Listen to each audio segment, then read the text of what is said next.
Warning. This video contains words that are outlawed. For your safety, the loving and caring communists of Canada have deleted all forbidden words. All hail, glorious leader Justin Castro, praise and blessings be on his name.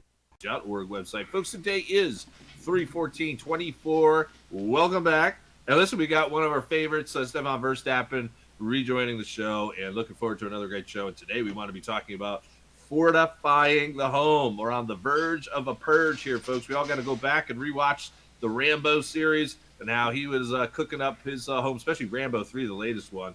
Or was it Rambo 3? I don't know, 4 or 5. I don't know what they're up to. But anyways, where he kind of just did his home up every which way, and it was an interesting movie nevertheless. Now for the next 25 minutes or so, we got Stefan Verstappen, one of our favorites. All right, and Stefan, thanks so much for rejoining the show, and we once again want to come back to the topic of fortifying the home against the hoodlums and the cartels and the illegals and all the above.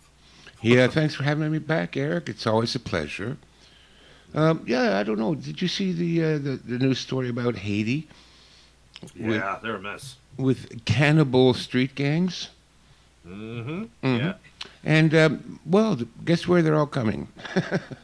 Yeah, that's what we were talking about on the show yesterday with a few of my guests. I'm sure we're going to be getting those shipped over here soon. Of course they're going to be shipped over here. Canada already has its own sub-African cannibal street gangs. We already have that. They came over 30 years ago. I think I told you the story. A friend of mine with law enforcement, he knew 2 women that worked in the immigration office. They both resigned because they couldn't stand the the policies that the government was inflicting. They had come across an application of a guy from Liberia. Now, Liberia is one of the most notorious shitholes in Africa. It's a shithole inside a shithole. And so they did some background research on this guy, and they found out that he was a military leader of, those child military forces. He was given AK-47s to 10-year-olds, and it was basically a street gang, militia, whatever. And he encouraged his soldiers, his troops, to eat the hearts of people that they had killed. So they were cannibals. So there was, teenage youth cannibal street gang from Liberia, and he was their leader. And they found a picture of him with the severed head of a UN peacekeeper. And they said, well, we want to, we don't think he should be allowed into Canada. And the report came back from office, from higher up, saying, let him in. No. Yeah, no. Look, people, folks, if you don't understand that your government is not a government, it's a death cult. They're a bunch of psychopaths that belong to some demonic, satanic cult, and they're in the positions they're in to destroy and kill and make our lives miserable and to just eradicate everything that the white Christians have built over the last 200 years. That's what they're here for. So it comes as no surprise. He's a psychopathic cannibal from Liberia. Yeah, let him in. So he He's sitting next to the cannibals at Denny's, right? Yeah, he's just the kind of people we want in our country. And the guy lived in a town called Hamilton, not far from where I live. And he was recently shot and killed. Now, he's been there 20 years. What do you think he's been doing in 20 years? Well, been running a big drug gang. So here he is. He's on welfare. He's dealing drugs. Finally, he gets shot by a rival gang. And that's how this all came to my attention, because that law enforcement officer said, oh, did you know that guy got shot? I said, yeah, heard about that. Anyways, so this is your government, folks. You think that Biden administration isn't salivating at the mouth, anticipating, another 2 million Haitians coming in here? Where else, though? If it Haiti today, who's next? What other countries are we going to just... Well, it's all of them, and we already see, look, people don't understand that when you let minorities into your country, those minorities are automatically forming gangs. I mean, it was the same thing when I was living in Taiwan. Because I was white, English speaking, um, we formed sort of our own community. Now, it was an expatriate community, and we were all professionals and things like that. But it is a natural instinct for the young people that are minorities in another country to form gangs. So Right. we already have, gangs up the yin yang in our country, but now you're going to get the Venezuelan gang, and now you're going to get the MS-13 gang, and now you're going to get the Romanian gang, and then you're going to get the Liberian gang, and the Nigerian gang, and the Somali gangs, and the Ethiopian gangs. I mean, look at what happened in the last month. Ethiopians gangs were fighting amongst each other in the streets. So we are going to have a gang problem that's going to explode. Now, add to that, what the hell were they doing there in Pittsburgh? Yeah, I saw that. Yeah, I mean, basically, I just said, hey, if you're in the middle of getting robbed or raped or someone trying to kill you, just don't even bother calling them. They're just going to probably go on some kind of voicemail or something. We'll get back to you next week. Right? If you're alive, we'll get back to you next week. Leave a message. I mean, how ridiculous is that? And you think that's by accident? You think it's by accident that all these blue states suddenly decided to defund their police departments at exactly the same time that the border is being overrun with millions and millions and millions and millions of third world, let's face it, they're criminals because they're jumping the border. That's a criminal offense already. I don't know what people don't understand about that. So now, you think that's an accident? That is a perfect storm. The evil pedophile, child sacrificing, Satanist, Luciferian, whatever garbage that's in government now is going, oh, I know, we'll get rid of the police and then we'll import 10 million street gangs to run rampant and Right. institute the purge. Won't that really screw things up for America? Yeah, that'll screw things up really good. Let's do it. I'll tell you what, Stefan, over the last few weeks to a month, I would say like the number one thing on my prepper list is just ammo, man. Ammo, and more ammo. Yeah, You know what I mean? I was just thinking that today, about an hour ago. Like, okay, after the interview, I got to go get cat food, and you know what? I better go buy a couple of more packs of 9mm, just in case, So yeah, great minds think alike, Eric. We've done that before, haven't we? But yeah, so Absolutely. this is where we are now. We already know that places like Beverly Hills, right, where it's really swanky, and people think, well, I live in a nice neighborhood, nothing will happen here. Well, they're getting targeted for home invasion. What, you think the criminals don't know? The rich homes up on the hill there have all the money and all the things they would like. You think criminals don't know that? That the only thing they know how to do is rob 7-Elevens and gas stations? No.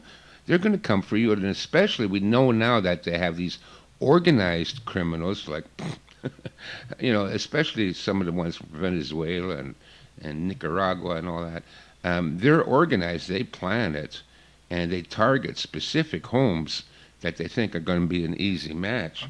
And they're going to come out to your place and home invasion. So that's why today, we've talked about this a couple of times already, Eric. We were spoken about home defense, but time to address it again because now It's right in front of us. Yeah. the need is more imminent. First of all, the need because of we're getting so many of these immigrants, and like I said, it is human nature for them to form gangs once they get into the country. It is.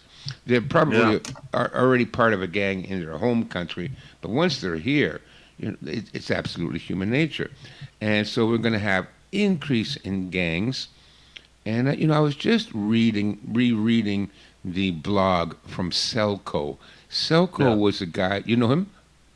I read some of his stuff actually on a prepper website. Wasn't he the guy that survived like communism in one of those European countries? That's right. Yeah, in Bosnia, Hmm. and great stuff. People read my 1 year of hell prepping experience Bosnia, how I survived the year SHTF in 90s Bosnia. And he tells you exactly what happened. Once you don't have rule of law, WROL, without rule of law, and it's one of the scenarios preppers try to take into account, you don't have police.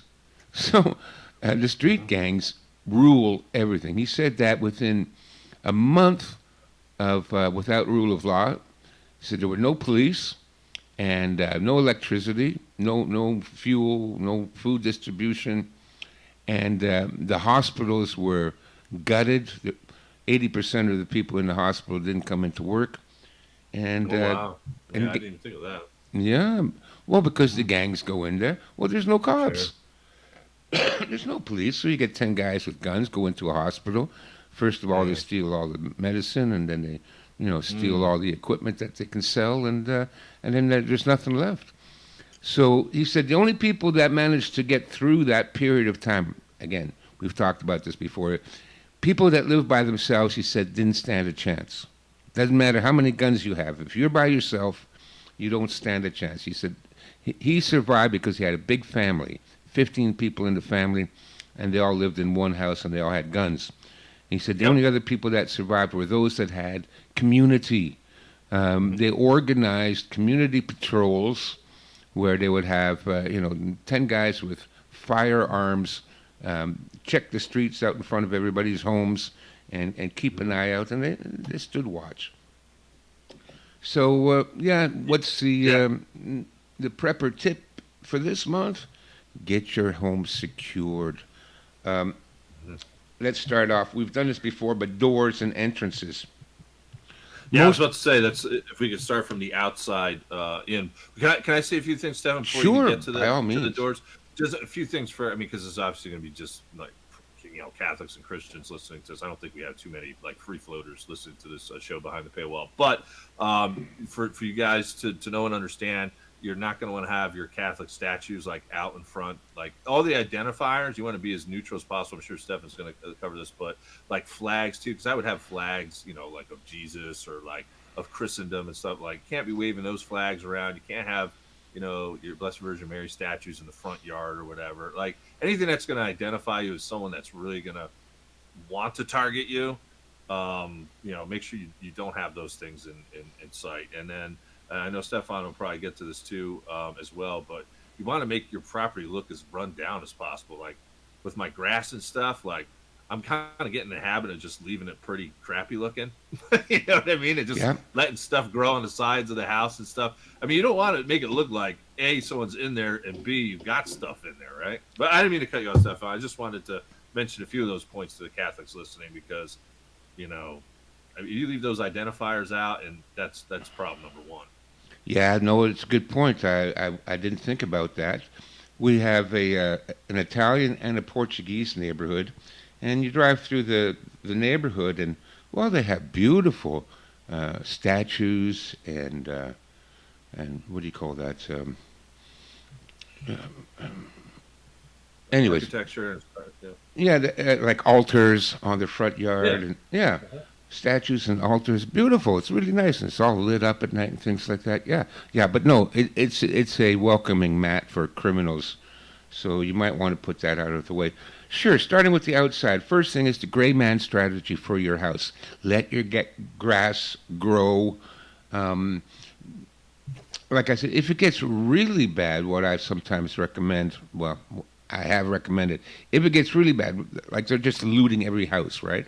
Which is what happened in Bosnia. They looted everybody. There was nobody that was left untouched, except for those that had a lot of people and a lot of guns. So I would put things like I would throw garbage on the front yard, furniture, old clothes, toss it all in the front yard. I've already talked about before about to fortify your home, get some 3/4-inch plywood. I know wood is expensive these days, but it's worth less than your life. And I would board up the windows. If you have windows, remember glass is no deterrent. Anybody can break a glass window and get into your house. So glass is no deterrent unless you want to get that bulletproof glass, which I've seen demonstrations of, and yeah, that stuff's pretty tough. But one of my guests got bars. He said he'd start putting bars up. that's your best bet. Get bars. You know, when I lived in Taiwan, all the houses that had floor level access through windows all had bars. The doors had bars. The windows had bars. And do some research on it. You know, putting bars on your windows might be dangerous in the case of a fire and you get trapped in the house and they can't get at you to save you. There are bars that have a quick release mechanism that's triggered from inside the house so that you can open them up. So if you're going to get bars, spend a little bit more money and get the kind of bars that will swing open if you need to. But again, all that's going to be pretty expensive. Cheaper still is plywood, and cut the plywood to fit over the windows and drill them into the frame of the window. Drill them in pretty deep, and that way people can't see in. And then, as I've mentioned many times before, take a can of spray paint and start spray painting gang signs all over your house. Right, yeah. Right, yeah. So the idea is to make it look like your house has already been looted, right? So they come there, the grass hasn't been cut, there's no statues of Mother Mary on the front yard. You've got plywood over the windows and doors, looking like the windows had already been broken in. You might even want to break one of the windows. Again, to make it look as unappealing as possible, the gray man strategy again. And, tag your own house with graffiti and, again, so that they don't want to come in there. And then fortify all the entrances. So bars on the windows, absolutely. Doors, I got to tell you, I could probably kick in 99% of anybody's door in about 10 seconds because it'll break at the frame. The door frames aren't built very well. And so even though you got a double tumbler lock on it, I don't care because it's not the lock that's going to break, it's the door frame. Also, the easiest way to get into somebody's house is with a car jack. You take a 3-foot piece of 2x4 and a car jack, and you put them horizontally against the door frame, and then you just jack up the the car jack, and it just pushes the frame right out. So you don't need strength or anything to break into somebody's house, just a car jack. So the other thing I would get is I see them here. I got them on Amazon. These are door brace brackets. We've talked about this before. These are steel or iron brackets that you screw into either side of the door, and make sure you find a 2x4 or something to screw it into, and then you slip a 2x4 onto it, and that'll cover the door. That'll go a long way to making that door secure. But none of your doors or windows will ever be 100% secure. They're just not. Given an hour of time and some equipment, looters can break into anything. The 3/4-inch plywood, just cut it and have it ready, okay? Put it in the garage, put it in the backyard, put it in the basement, right? And then wait and see how things are going. But if they're going to pull back the police and you're not going to have any protection, and you now have 30 million street gang members running around breaking into houses one at a time, who's going to protect you? Nobody. There's nobody there. The police are gone. They're at home trying to protect their house. So you need to do everything you can to fortify your home, and that means double redundancy. So I would, put in an extra big lock on the front door, plus door barricade brackets. I'm looking at them here. They're about $30. It's nothing, right? And now all you need is a 2x4, and then the 3/4-inch plywood. Screw that in. Bars on the window. That's a good idea too. They're a little bit expensive, but still a good idea. Then I would set up some sort of a booby trap within the house. So what you do is you get a piece of a plywood, say 3 foot by 3 foot, and you hammer 6-inch nails through it, and then you just leave that in front of the door, pointy side up. And if they break in through the door now, they got to go over this little booby trap. It's an extra hazard, right? The more you can double up on things like that. Also, because we're almost out of time already. Oh, we still got about. We could go about 10 minutes, buddy. 10 Okay. minutes. We got. Yeah. I've spoken about this before. I had a consultation with a lovely woman in Texas, and she booked a consultation with me because they have a nice little 7-acre farm, beautiful, just outside of San Antonio, and but she's worried because I told her, I said, "Oh, San Antonio is a nice city from what I remember." Well, everything was nice at one time, Eric. Nothing is nice anymore. Okay.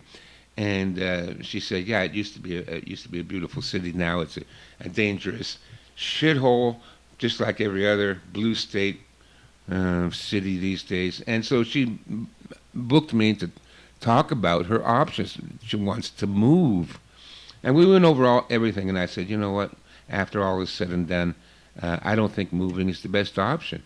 Like everybody wants to move. The biggest problem is like where." Where's it going to be that much better that it's worth all the time and money to move? Can you sell your house? Can you buy another property? And, can you, load all your livestock into trucks and drive them halfway across? It's just too much, Eric. In such a case, and in most cases for your listeners, to be honest with you, you're better off staying where you are. Besides, it's almost too late to move now anyways. Yeah. It's getting closer, yeah. It's getting closer. So better off to stay where you are. So one of the things I recommended for her was and this got me demonetized on YouTube for recommending this. It's called a 12-gauge tripwire. And this is a device, it's only about cheapest is like $25 on Amazon, but I would go a little bit more expensive, around $50. And what it is a device. It's about the size of a pack, not even as big as a pack of cigarettes, and it fits a 12-gauge shotgun shell. And you're supposed to use blanks. And then it has a firing pin and a spring, and you pull the spring back. You put in a cotter pin or a pin, and you attach that to a tripwire. And then this thing has places where you can drill it into a fence post or drill it into a tree. And I told her, I said, well, among other things, we talked about fortifying and strengthening her perimeter system. But I said, this is a great little item. Buy 4 of them, $200, and you string these tripwires around the outside of your property.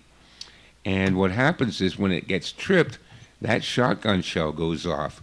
And you know how loud a shotgun shell is coming out of a shotgun. Can you imagine how loud it is with it being open-ended? And it, you're not dependent on electricity or batteries or sirens or anything like that. It's a shotgun pistol, like a shotgun shell. So if somebody triggers that, bang, this thing goes off. It's really loud. They don't know where it's coming from. They think they're being shot at. And it will discourage further encroachments. Things like that, Also, she was concerned because there is a road running outside their property. I said, okay, the other thing we can do is we can improvise some spike strips, right? So get some 2x4s, again, hammer some, 5-6 inch nails into the 2x4s, say 3-foot lengths. Then at the end of them, attach them with a chain so that you can fold that thing up and keep it by the side of the house. And then when you see that people are driving up and down looking to loot places, pull that spike strip up in front of in front of the road, and you take their tires out, and they're not going to be in such a big hurry to keep looking for people to attack. And finally, talk about a safe room. We've talked about this before. So in case, and again, give it enough time and enough people, they'll break into everything. All these guys with their underground bunkers and all that, good luck. They'll keep out the amateurs for a couple of weeks maybe. But by the time the professionals figure out you're in the bunker, they'll figure out a way to get in. There's no such, look at the medieval periods. Look at the castles, you know, and they were all broken into. So, a safe room is another room within your house that is also fortified. That if they get into the main part of your building, your house, your apartment, then you can go to the safe room. Typically, your safe room is going to be your ensuite bathroom, if you have one, because it's close to your bedroom. So if you're woken up in the middle of the night, you hear a lot of commotion down the hall or downstairs, you just run into your bathroom. Just make sure that your safe room also has a lock on the door. If you want to use the barricade brackets on the inside of your safe room, that would be a good idea too. Inside your safe room, you have weapons. You got for those who are allowed to, you have your pistol, your shotgun. For those who aren't allowed to have weapons, you got your baseball bat. You've got your lighter fluid, because you spray some lighter fluid on the first guy coming through the door, and then you light a match. So what about this question? We only got a few minutes left here, Stefan. But in terms of like a lookout, like maybe getting on top of the house or having like some kind of perch, or I went out and I bought like a not too expensive drone. Because I hear drones are pretty hard to shoot down. As a matter of fact, in my research, the only thing it said that really could shoot down a drone is like a 12 gauge like buckshot kind of thing. So you might want to buy a lot of that ammo too, because the New World Order is going to have drones everywhere. But kind of like look from a distance, from where your van is, to see any potential problems. Because the quicker you can identify a problem, the more reaction time you're going to have. So, you got any thoughts with that? And we'll have to conclude, unfortunately, on that topic. Yeah. But, again, the idea of establishing some sort of a neighborhood watch program. Yeah. Okay. I got you. I have an arrangement with my buddy down the street here. He's going to take his 308 and get up on the roof of his house.